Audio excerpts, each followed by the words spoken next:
Greetings, pilgrims, and welcome to another episode of the Polygon Pilgrimage, and today I have something pretty fancy for you. We are working on some dice for our game project. So if I hit play here, let's take a look at what we have first. So what we're going to be creating today are these Dodecahedron, which means they are 12-sided die, and there are multiple, so dice. So each die has these different symbols on them, and right now these are physics actors, so I can push them around the world, and they roll, and they will land on something. So ultimately what we want is the ability to pick these dice up, run around the world, throw them at our enemies, and they'll be treated as like a projectile, so you can throw it at them and do damage to them. However, that's also how you throw them to throw the dice, to actually roll the dice. Later, in a future episode, we're going to work over here on these completed die, where the roll will actually determine which of these spikes is facing forward and upwards, and that will tell us what we've rolled. So I hit the R key here, you'll see it tells me that I've rolled 2 of the effects, which is true. Those 2, there's effect 1, effect 2. So for today, we're going to work on modeling this, unwrapping it, getting it painted and imported into Unreal, and then creating the material inside of Unreal so that they look awesome like this. Okay? So to begin with, let me jump out of presentation mode here. Let's jump over to Maya and start modeling these. So I'm going to bring up Maya over here. And here we are inside of Maya. Now this cube here represents 1 tile in our game world. So by 1 tile, I mean 180 by 22.5 by 180. So if I look at the settings here, that's what I have here. So that represents 1 tile in our world. Now we want our dice to be roughly, you can draw a circle here comfortably in the middle, about that size. So what that works out to is about 1/4 of a tile, really, but spherical, and then in the center here. So to create our dodecahedron dice, nice alliteration there, we're going to go up here to create, polygon primitives, and then all the way down here to platonic solids, and click on the options box. This will bring up our options. And I have changed the radius to 45. I have not edited the side length at all. I left the axis alone. I did do the drop down here for platonic type and chose dodecahedron. That is a 12-sided figure. Now, these options here are lovely because here it says create UVs. Sure, you can go ahead and do that for me. Normalize, yes please. Collectively, I'm not sure what that means, but I'll leave it alone. And then preserve aspect ratio. That means that each of our faces on the die are going to be unwrapped and smoothed out on the unwrapped sheet so that they are equal in size. And that's perfect, that's what we want. So let's go ahead and click create. And here is our die. Now if I select it, let's move it up a little bit. So this is how it will be imported into the world. Now what I'm going to do is move this, because we know that that size is correct. And let's set this guy to the 0, 0, 0, because that's how we're going to import it into the world, and that will be its center pivot, and that's going to be important for how it rolls. Now, we need to unwrap it, but look at that, we're done. So it already did it for us based upon those options from our previous dialogue. So if I just click here to view our UVs, there they are.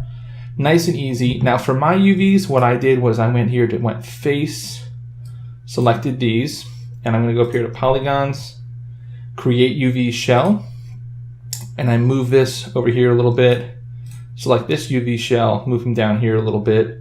Then I selected all of them together, this is important, scale, and I'm going to scale them up just a little bit. And now if I start to move them again, I'll move that guy there, select this guy, move him in here. So now they're both on the UV sheet. And I did this back and forth until I got about a consistent border around everything, a little bit of a gap here. Now, the important thing is that we selected them both together and scaled together. That means they've maintained the same aspect ratio. And this is vital because now they are the same aspect ratio. That means this face is the same size as this face, it's the same size as this one, they're all the same. That way, when we go to paint, nothing looks wonky. We don't have the skull and one of them looks perfect and then right next to it or over here next to it, based upon how this unfolds, you have the treasure chest icon and it looks blurry. We don't want that. Okay, so this is all done. Now, one thing you can do to help yourself is if you select everything, then it's under, where is it at? Yeah, Polygons Uv Snapshot. And this is how you can export an image to bring into your favorite picture editing software. I use Photoshop, and then you can use that as a UV guide to then place your icons. We're not going to go over the Photoshop part in this tutorial because that's very, I say, personal just for your project. You know, what your icons look like might be different than mine, and it's very kind of flexible in there. So, but know that this is a way to export an image to use in that process to make that process easier on yourself. Okay, so we're all done with this. Let's close that up. So this guy's ready for import, and I've already imported him into the world, and I'll go over the settings there. So let's go ahead and close Maya. We're done with that. Save a little bit of memory here on the computer. Okay, so when he gets imported into the world, this is what he looks like. Let's see, he is here, test die number 1. So let's bring this in. So I have already assigned the material, but just pretend he's gray for the moment. So we bring him into the world, and once he's imported, and you import, by the way, right click, import to game, and then just browse for your file. So I would browse for test die low poly. Here's one that I did earlier, the tutorial one. So we'll do that, import, open, and we're going to leave all of this alone. Just say import. There he is. Okay, so we'll do this completely from scratch for you. There we go, test die. I'm going to double click it. Don't know why it does that. Here we go. So he's imported into the world. Yay, hello. So now we're going to make a couple changes over here. I'm going to go down here to the collision. I'm going to say simple and complex. Okay? That's going to be important for the fact that we want it to roll, and we want it to use itself. If I look at the collision now, see here, it's going to use itself pretty much. I mean, it moves it a little bit, but here this gives us a much better, closer approximation than just a cube. Now you could also change this to use complex collision as simple, and now it's using the actual geometry. And I need to test that because I could not get that to work with physics, but we'll find out. So we'll go ahead and click save, and we're all done there. Now with this guy selected, let's bring him into the world. Here he is. Okay, and we'll bring him up. Now you'll notice that the pivot is on the bottom here, which means I did not export this one correctly. But these guys, the pivot is in the center. That's why we did that 0, 0, 0. So that's very important, okay? But for this guy, let's take a look. We go down here into our physics. We want to simulate physics. And then under collision, we make sure it says physics actor. So now when I save and hit play, it should all roll around properly, and he's not. And I think that's because of that option. Yep, see, it's giving me a warning. So when we go back into our tutorial die here, we cannot choose this option, this use complex collision as simple. That's why we use simple and complex. So it's not a perfect approximation, but it's very, very close. So now if we hit play, now you'll notice he falls to the floor and he can roll around. So what he's rolling around on is not exactly the exact shape of the model, but it's so close that we can use it for our purposes. Okay? So now, we need to paint this guy, and we need to get him into our world where he's looking all nice and fancy like these guys do. So the one thing I did do with Maya that I forgot to mention is that I did export a slightly higher res version. All I did was chamfer the edges of everything, chamfered it by I think 6 to make the edges nice and smooth. So that way when we do the baking, it will bake with these nice smooth edges. Okay, so now that he's done, let's go over to Substance Painter, and we're going to paint him. All right, so here we are in Substance Painter. And as you can see, yeah, it's already done, but I just wanted to show you the end product, and then we'll talk about what each of these layers means. Now, you'll notice that the icons I have here, these are icons that I made, and this is what I said I skipped in Photoshop is because this is up to you for your project. So what you do is use that image that we exported earlier that is all of the UV shapes here, and then just in a Photoshop file, create your icons, figure out which sides of the die you want different things to go on. It makes a difference because here you notice I wanted this particular die to be more likely that you'll get a loot icon. So I made sure to put the loot icons next to each other. Okay? So once you have that image, all you need, it needs to be a black and white image. So it's just white where you want the pips to be and black everywhere else. So my first layer here is a paint layer, and what I've painted here is a height normal of -0.4. I've changed the roughness up a little bit. Base color doesn't really matter, we're not going to use that. And I created a mask. So when I go up here and click mask, I'm going to choose to add a bitmap mask. And from that bitmap mask, it's going to ask me to choose one, and I'm going to choose my texture that we're going to import. Okay? So let's go to textures. And you notice I have nothing in here that looks like that yet because I added this to the session and not to the actual project. And then you can add it to your project, but I added it just to the session because I didn't need it more than once just to make sure that this was working. Now that it's working, I can go back and I can clean it up quite a bit. So I'm going to pull up the one that I made, and we'll use that as an example. Here we go. So from off screen here, I have a file folder. Okay, I'm just going to click and drag and drop them right here. So now this is saying, okay, well, what is this? Tell me more about what it is you're bringing in. So undefined, I'm going to say this is a texture. And then down here, I'm going to say, I only want this for the current session. That's what I did before. That's why it's not showing up here now, because this is a new session, a new time that I've opened Substance Painter, so it's not here. So I'm going to say current session only, import. There he is. Now if I filter by textures, it's a little easier to see. There's my texture. So all it is, like I said, it's just white where I want the pips to be and black everywhere else. So now when I go to add this mask, when I right click and say add bitmap mask, I can search for it. So this is called Dice Icons, and there you go. It starts to show up, and you just click that, and now he'll show up here. There we go. So now what that means is when I paint over these, which I've already done, but when I paint over these, it's going to move everything down to -0.4 on the height. So it's going to push into the surface, but it's only going to do that where there's white on this image. So that means only the pips get pushed down. And as you can see, that's exactly what we have here. See, that skull is depressed inward. So excellent. So that takes care of that. And just for chagrins, let's take a look at, we'll do it in stages, okay? So this is what we end up with at that point. If you're following along, you'll have your image here and you'll just be impressing into the surface.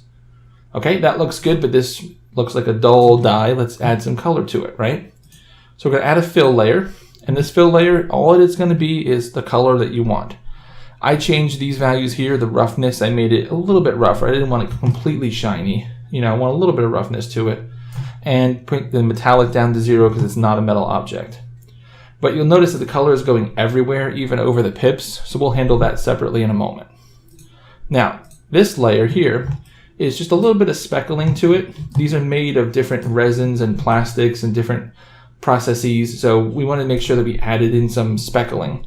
And the way I did this was, this is just a fill layer, and I went to my procedurals, and the dirt here, I chose dirt 6. You just click and drag and drop it right here where it says base material, and boom, it'll change it into dirt 6. For UV scale, I click this button to edit and shows 8, so that it would make a little bit more fine of a pattern. And then I changed the mode for this layer to screen and brought it down to 31. And that's giving us what we see here. So it's a nice little speckle pattern. Looks good. Let's do one more. So now if I do this one, you'll see it got a little darker in some areas, but still have some highlights. This is the same kind of fill layer, but what I've done here is this is a dirt 2, sorry. It was 6 for the first one, 2 for this one. And you'll notice dirt 2 here is a lot more spread out. And I've put this also to 8. This way, the 2 different dirts are on 2 different patterns, so they kind of blend together. And I set this to multiply 31. That makes the whole die look like this. But now we still need the pips to be white, so one more fill layer up here. So what I'm filling here is a color. I'm actually filling the actual image itself. So what I've done is go into textures, and this texture here, I've clicked and dragged him over here, so now it's putting white and black. But then I also, using the same image as the mask, which means it's putting white and black on top of this, but only where there's white, which means it only puts white. We don't get the black. And all of that combined gives us our nice little die texture. Okay, so this is all good. Now let's export it and bring it into Unreal. So we say File, Export Textures. This is going to come up, and what we're going to do is I'm going to tell it where I want it to put it. So this is the name of the project, Meshes Dice. We're going to choose a Targa as a file format, and then Unreal Engine 4 Packed for this config. And we'll talk about that in just a second, but that's going to pack all the textured information we need for this down into 3 images. And then I'm just going to say export, which I've already done. So let's jump over to Unreal and take a look at that. So I'm going to close this out, save a little bit of memory again. Okay, so here we are inside of Unreal, and you'll notice we have 3 textures. So I imported these, again, by doing right click, import to game, and then find it and click open, okay? So this first one is obviously our color information. This is obviously a normal map. What in the heck is this? Okay, so you'll notice even the name tells you. It says there, occlusion, roughness, metallic. So it's actually 3 textures all crammed into one. And what we're doing is we're taking one image, which normally has 4 channels, a red, blue, green, and an alpha, and we're putting a whole map, a texture map, into each of those channels. So if I double click this, we'll take a look. I'll show you what I mean. So if I turn off all of these, first of all, we see nothing. If I look at just the red channel, you notice that this is almost pure white. So this is the ambient occlusion, but it's layered into just the red channel. So now if I look at just the green channel, you'll notice that I have some edging around some things. You can see just some faint highlights. So this is the roughness. So you notice the color, that's a pretty good color for roughness for this object. That makes sense, and it's all contained in just the green channel. And then the blue is our metallic, which obviously it's black, it's not a metallic object. Okay, so if I turn all this back on, it looks pretty crazy, but it works. So now, let's look at how we create the material for that. So I've already done this a couple times, but I'm just going to bring it up and show you how it works. So to create a new material, we're just going to right click in this space and say material, and then you give it a name, and then double click it, and then you'll get this. Now what I'm going to do is I'm going to add these images in here. So let's turn these off for now, and we'll do it as if it was real. There we go. So I'm going to bring each of these 3 in here by selecting them here, holding Control as I click to select them, click and drag, and I can click and drag right into here. And you notice there, 1, 2, 3. Now I've already done that. That's what these 3 are. So this first one is that color. See, just our color information. So I'm going to take this top pin, which means every channel in this image all combined, put it into here. Okay, so it's red, blue, and green all together. Put that in there to get just our color information. And this is what we get. Okay, so that looks good, except it's very flat.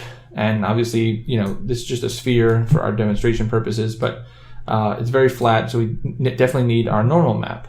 So that's this guy here. So if we click this guy here, sorry, normal map. So we'll do the same thing. We'll plug him in. Okay, let's give it just a second to catch up, and we'll take a look. Here we go. Okay, that's looking a lot better. See, we have those ridges, so it looks more like an actual die, like this thing could roll and give us some interesting effects. So that's good, but we need our other maps. So now this guy, if we look here, occlusion, roughness, metallic. So that's what's in each of these channels. So if I take this occlusion from the red, put it into the ambient occlusion, this is the roughness on the green, and the blue is our metallic. So I'll plug all those in, and then we'll give it a second to catch up. Right about there. Boom, look at that. So now it's put everything in place, and that is looking awesome. That looks like our die material. That looks like what we wanted, and it's all set up. So that's using only 3 image files. We're actually getting 1, 2, 3, 4, 5 different maps. So awesome. So we'll save that, and let that save, close, and there we go. So now if we were to assign that, let's see, if I just pop that on there, there you go. And that guy's not quite unwrapped the same as the other two, so it looks a little funky, but the principle is the same. You just drag and drop it on there, and now when we have our model in the world, we've done all of our settings, we've set it as a physics actor, we've created our material, we created our textures, we imported them, created the material, assigned it to the die, and now if we hit play, look at this. We have dice we can push around. Who wants to play some D&D? There we go. So as I said, this is the first step in creating our dice, and they look great and they work, which is amazing. So now I have to figure out how, it being a physics actor, I also need to be able to pick it up, hold it in front of my character, and when I hit a button, say throw it. And then in the following weeks, we're going to be working over here with how do the dice figure out what they've rolled. So right now you've noticed that it looks like I've rolled double effects. So I hit R, it says, yeah, effect and effect. So it tells me that I've rolled double effects. So now if I roll them, let's see, roll them, what do we get? Looks like loot and sword. Give it a second.